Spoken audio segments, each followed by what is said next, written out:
You brought this curse upon us! Stop! She is innocent! Lies! Her blood is proof of her guilt! I have done nothing. She is your elder! Justice! In the quiet African village of Oloran, where red dust roads stretched between mud houses and the evenings were filled with the sound of crickets, lived an old blind woman named Mama Sod. She was said to be over 70 years old. Her skin was wrinkled and dark, her back slightly bent, her hair gray and tied in a simple scarf. Her eyes were white and clouded, yet many believed she saw more than those with sight. She lived alone at the edge of the village near the forest. And every evening, just as the sun disappeared, she would sit outside her hut and whisper, "Do not go out when the night is too quiet." At first, people listened. But as the years passed and nothing happened, the warnings became stories, and the stories became jokes. "Old Mama Sod is losing her mind," the villagers laughed. "She sees things that are not there." Even the children mocked her. But there was one person who listened. A young girl named Amoka. She was 18, with dark smooth skin, soft round features, expressive eyes, and long black African braids decorated with small beads. She wore a simple pattern wrapper and blouse and always greeted Mama Sod with respect. One evening, as Amoka brought her food, Mama Sod held her hand tightly. "It is coming again," she whispered. Amoka frowned. "What is coming, Mama?" The old woman turned her face toward the forest. "The thing that walks when the night becomes too quiet." Amoka felt a chill. "What does it want?"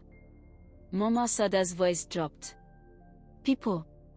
That same night, something strange happened. The village became silent. Too silent. No crickets. No wind. No dogs barking. Even the trees seemed to stop moving. Amoka lay awake in her hut, her heart beating fast. Then she heard it. A soft knock.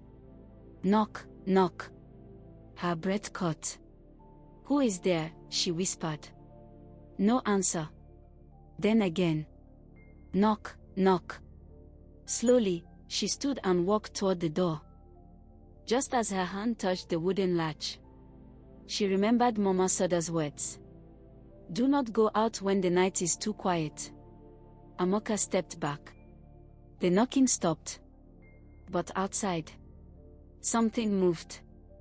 The next morning, the village woke to terrible news. A man was missing. His door was open.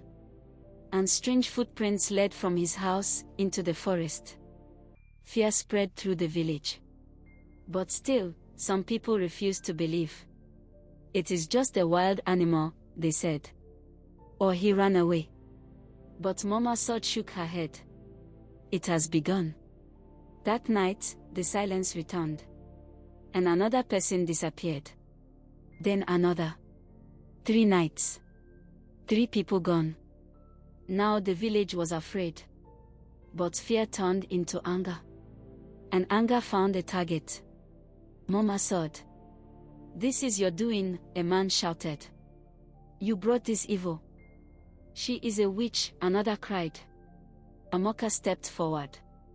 "No. She is trying to warn us." But no one listened. That night, the villagers made a terrible decision. They would go into the forest and end it. Should she follow them into the forest or stay back? Comment part 2 if you want to see what happens next.